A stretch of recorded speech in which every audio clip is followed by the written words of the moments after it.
Hi, it's Grandma Kathy. Sorry it took so long to get back to this, but I had a rough week. So, shall we continue on our journey? Chapter 2 of Harry Potter and the Sorcerer's Stone by J.K. Rowling, The Vanishing Glass. Nearly 10 years had passed since the Dursleys had woken up to find their nephew on the front step, but Privet Drive had hardly changed at all. The sun rose in the same tidy front gardens and lit up the brass number 4 on the Dursleys' front door. It crept into their living room, which was almost exactly the same as it had been on the night when Mr. Dursley had seen that fateful news report about the owls. Only the photographs on the mantelpiece had actually shown how much time had passed. 10 years ago, there had been lots of pictures of what looked like a large pink beach ball wearing different colored bonnets. But Dudley Dursley was no longer a baby, and now the photograph showed a large blond boy riding his first bicycle on a carousel at the fair, playing a computer game with his father, being hugged and kissed by his mother. The room held no sign at all that another boy lived in the house. Yet Harry Potter was still there, asleep at the moment, but not for long. His Aunt Petunia was awake, and it was her shrill voice that made the first noise of the day. "Get up! Get up now!" Harry woke with a start. His aunt rapped on the door again. "Up!" she screeched. Harry heard her walking around toward the kitchen, and then the sound of the frying pan being put on the stove. He rolled onto his back and tried to remember the dream he had been having. It had been a good one. There had been a flying motorcycle in it. He had a funny feeling he'd had the same dream before. His aunt was back outside the door. "Are you up yet?" she demanded. "Nearly," said Harry. "Well, get a move on. I want you to look after the bacon. And don't you dare let it burn. I want everything perfect on Duddy's birthday." Harry groaned. "What did you say?" His aunt snapped through the door. Nothing. Dudley's birthday. How could he have forgotten? Harry got slowly out of bed and started looking for socks. He found a pair under his bed, and after pulling a spider off of one of them, put them on. Harry was used to spiders because the cupboard under the stairs was full of them, and that was where he slept. Then he dressed and went down the hall to the kitchen. The table was almost hidden beneath all of Dudley's presents. It looked as though Dudley had gotten the new computer he wanted, not to mention the second television and racing bike. Exactly why Dudley wanted a racing bike was a mystery to Harry, as Dudley was very fat and hated exercise, unless of course it involved punching somebody. Dudley's favorite punching bag was Harry, and he didn't often catch him. Harry didn't look up, but he was very fast. Perhaps it had something to do with living in a dark cupboard, but Harry had always been small and skinny for his age. He looked even smaller and skinnier than he really was because he had all he had to wear were old clothes of Dudley's, and Dudley was about 4 times bigger than he was. Harry had a thin face, knobby knees, black hair, bright green eyes. He wore round glasses held together with a lot of Scotch tape because of all the times Dudley had punched him in the nose. The only thing Harry liked about his own appearance was a very thin scar at his forehead that was shaped like a bolt of lightning. He had had it as long as he could remember, and the first question he could ever remember asking his Aunt Petunia was how he had gotten it. "In the car crash when your parents died," she said, "and don't ask questions." Don't ask questions. That was the first rule of life, and that was the first rule for a quiet life with the Dursleys. Uncle Vernon entered the kitchen as Harry was turning over the bacon. "Comb your hair," he barked, by way of a morning greeting. About once a week, Uncle Vernon looked over the top of his newspaper and shouted that Harry needed a haircut. Harry must have had more haircuts than the rest of the boys in his class put together, but it made no difference. His hair simply grew that way, all over the place. Harry was frying eggs by the time Dudley arrived in the kitchen with his mother. Dudley looked a lot like Uncle Vernon. He had a large pink face, not much neck, small watery blue eyes, and thick blonde hair that lay smoothly on his thick fat head. Aunt Petunia often said that Dudley looked like a baby angel. Harry often said that Dudley looked like a pig in a wig. Harry put the plates of egg and bacon on the table, which was difficult as there wasn't much room. Dudley, meanwhile, was counting his presents. His face fell. 36, he said, looking up at his mother and father. That's 2 less than last year. Darling, you haven't counted Aunt Madge's presents. See, it's here under this big one from Mummy and Daddy. All right, 37 then, said Dudley, going red in the face. Harry, who could see a huge Dudley tantrum coming on, began wolfing down his bacon as fast as possible in case Dudley turned over the table. Aunt Petunia obviously sensed danger too, because she said quickly, and we'll buy you another 2 presents while we're out today. How's that, Popkin? 2 more presents, is that all right? Dudley thought for a moment. It looked like hard work. Finally, he said slowly, so I'll have 39 sweetums, said Aunt Petunia. Oh! Dudley sat down heavily and grabbed the nearest parcel. All right, then. Uncle Vernon chuckled. I'm having a hard time today. Little Tyke wants his money worth, just like his father. Attaboy, Dudley. He ruffled Dudley's hair. At that moment, the telephone rang, and Aunt Petunia went to answer it, while Harry and Uncle Vernon watched Dudley unwrap the racing bike, a video camera, a remote control airplane, 16 new computer games, and a VCR. He was ripping the paper off a gold wristwatch when Aunt Petunia came back from the telephone looking both angry and worried. Bad news, Vernon, she said. Mrs. Figg's broken her leg. She can't take him. She jerked her head in Harry's direction. Dudley's mouth fell open in horror, but Harry's heart gave a leap. Every year on Dudley's birthday, his parents took him and a friend out for the day to adventure parks, hamburger restaurants, or the movies.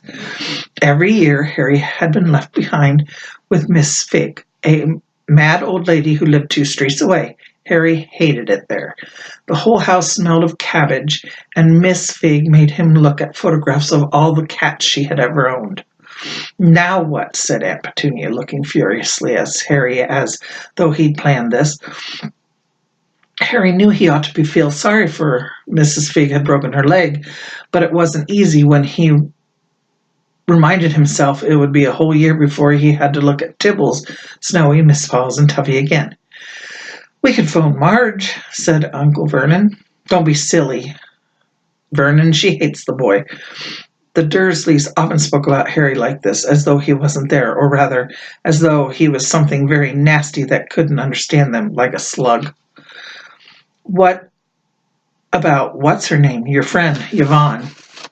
On vacation in Majorca, snapped Aunt Petunia. You could just leave me here, Harry said hopefully. He'd been able to watch what he wanted on television for a change, and maybe even have a go on Dudley's computer. Aunt Petunia looked as though she'd swallowed a lemon. And come back and find the house in ruins, she snarled. I won't blow up the house, said Harry, but they weren't listening. I suppose we could take him to the zoo, said Aunt Petunia, and leave him in the car. That car's new. He's not sitting in it alone. Dudley began to cry loudly. In fact, it wasn't really crying. He had been years since he really cried. But he knew if he screwed up his face and wailed, his mother would give him anything he wanted. Dinky Duddy-Dums, don't cry. Mommy won't let him spoil your special day, she cried, flinging her arms around him. I don't want him to come, Dudley yelled between huge pretend sobs. He always spoils everything.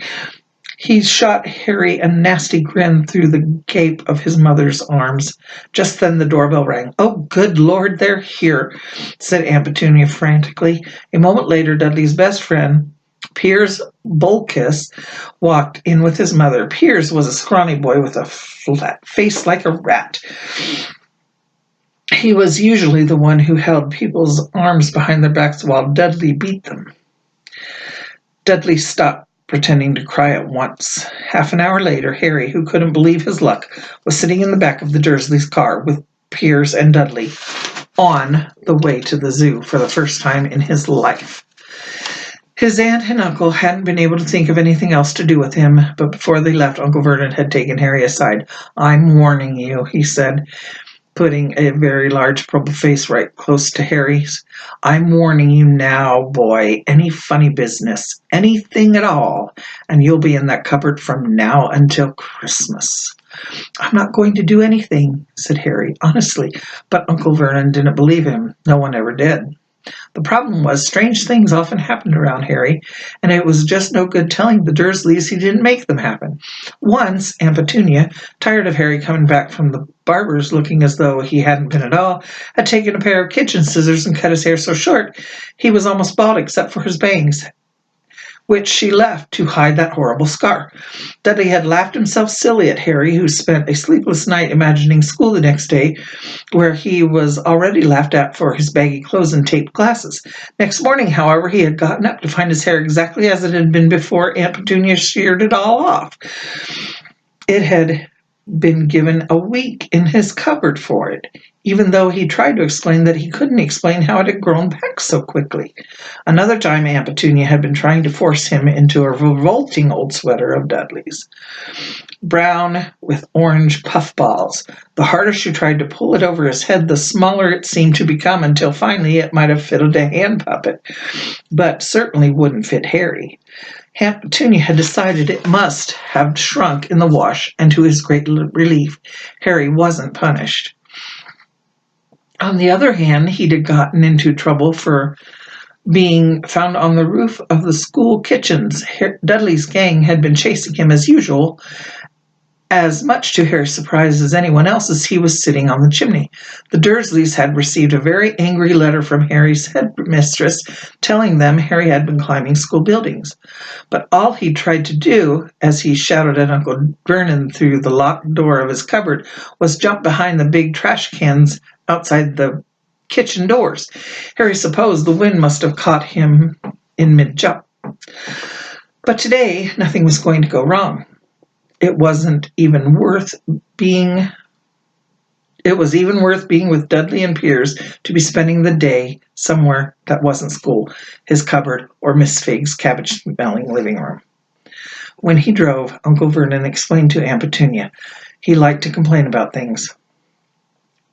People at work, Harry, the council, Harry, the bank, Harry were just a few of his favorite subjects. This morning it was motorcycles. "Roaring along like maniacs, the young hoodlums," he said, as a motorcycle overtook them. "I had a dream about a motorcycle," said Harry, remembering suddenly. "It was flying." Uncle Vernon nearly crashed into the car in front of him.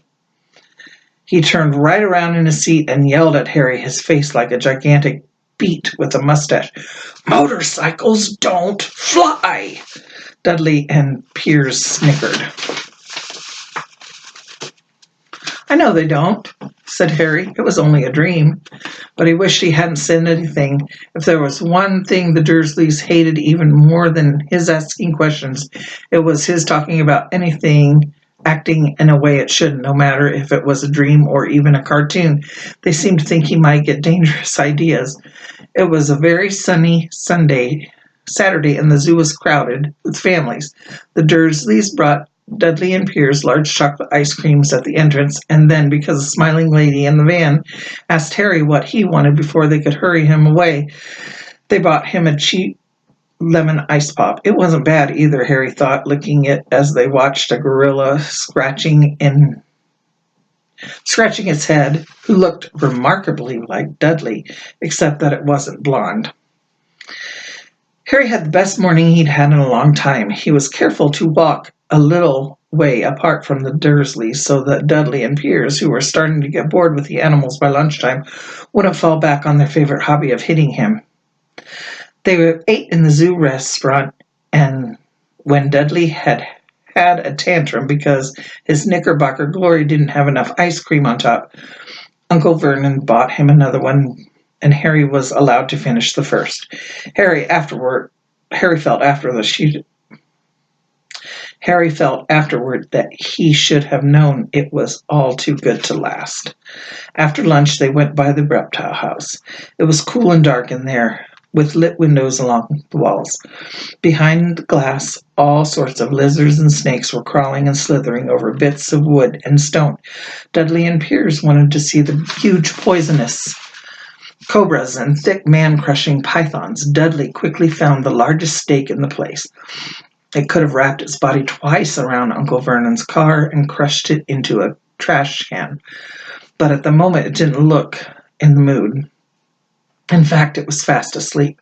Dudley stood with his nose pressed against the glass, staring down at the glistening brown coils. "Make it move," he whined at his father. Uncle Vernon tapped on the glass, but the snake didn't budge. "Do it again," Dudley ordered. Uncle Vernon rapped the glass smartly with his knuckles, but the snake just snoozed on. "This is boring," Dudley moaned and shuffled away. Harry moved in front of the tank and looked intently at the snake. He wouldn't have been surprised if it had died of boredom himself. No company except stupid people drumming their fingers on the glass, trying to disturb it all day long. It was worse than having a cupboard as a bedroom, where the only visitor was Aunt Petunia hammering on the door to wake you up. At least he got to visit the rest of the house. The snake suddenly opened its beady eyes. Slowly, very slowly, it raised its head until its eyes were on a level with Harry's. It winked. Harry stared. Then he looked quickly around to see as if anyone was watching. They weren't. He looked back at the snake and winked too.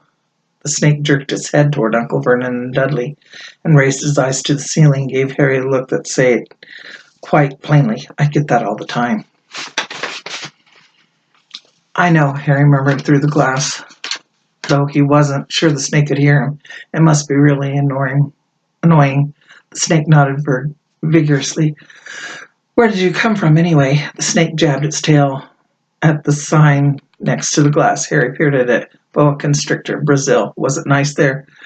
The boa constrictor jabbed its tail at the sign again, and Harry read on. "This specimen was bred at the zoo." "Oh, I see. So you've never been to Brazil." And the snake shook its head. A deafening shout behind Harry made both of them jump. "Dudley! Mr. Dursley, come and look at the snake. You won't believe what it's doing." Dudley came waddling toward them as fast as he could. "Out of the way, you," he said, punching Harry in the ribs. Caught by surprise, Harry fell hard against the concrete floor. What came next happened so fast, no one saw how it happened. 1 second, Piers and Dudley were leaning on right up close to the glass. The next, they had leapt back with howls of horror. Harry sat up and gasped. The glass front of the boa constrictor's tank had vanished. The great snake was uncoiling itself rapidly, slithering out to the floor. People throughout the reptile house screamed and started running for the exits. As the snake slid swiftly past him, Harry could have sworn a low, hissing voice said, "Brazil, here I come. Thanks, amigo." The keeper of the reptile house was in a shock. "But the glass," he kept saying. "Where did the glass go?" The zoo director himself made Aunt Petunia a cup of strong, sweet tea while he apologized over and over again. Piers and Dudley could only gibber. As far as Harry had seen, the snake didn't done anything except snap playfully at their heels as it passed. But by the time they were all back in Uncle Vernon's car, Dudley was telling them how it had nearly bitten off his leg, while Piers was swearing it had tried to squeeze him to death. But worst of all, for Harry at least, was Piers calming down enough to say, "Harry was talking to it, weren't you, Harry?" Uncle Vernon waited until Piers was safely out of the house before starting on Harry. He was so angry he could hardly speak. He managed to say, "Go, cupboard, stay, no meals," before he collapsed into a chair, and Aunt Petunia had to run to get him a large brandy. Harry lay in his dark cupboard, much later, wishing he had a watch. He didn't know what time it was, and he couldn't be sure the Dursleys were asleep yet. Until they were, he couldn't risk sneaking into the kitchen for some food.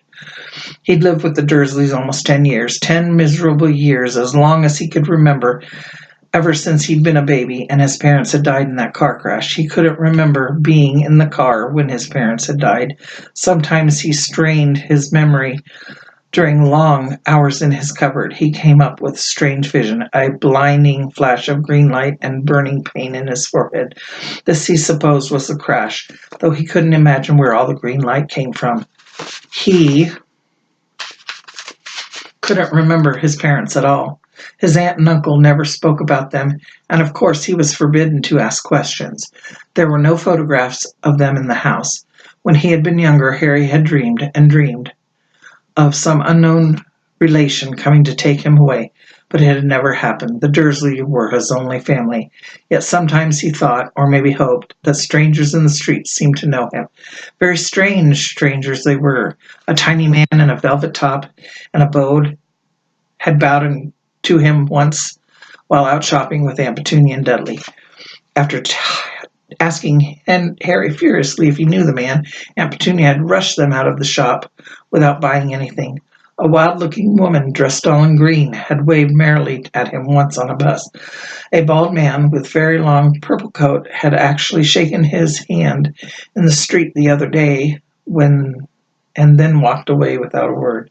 The weirdest thing about all these people was the way they seemed to vanish the second Harry tried to get a closer look. At school, Harry had no one. Nobody knew that Dudley's gang hated that odd Harry Potter in his baggy clothes. I'm sorry. Everybody knew that Dudley's gang hated that odd Harry Potter in his baggy old clothes and his broken glasses, and nobody liked to disagree with Dudley's gang. And that is chapter 2.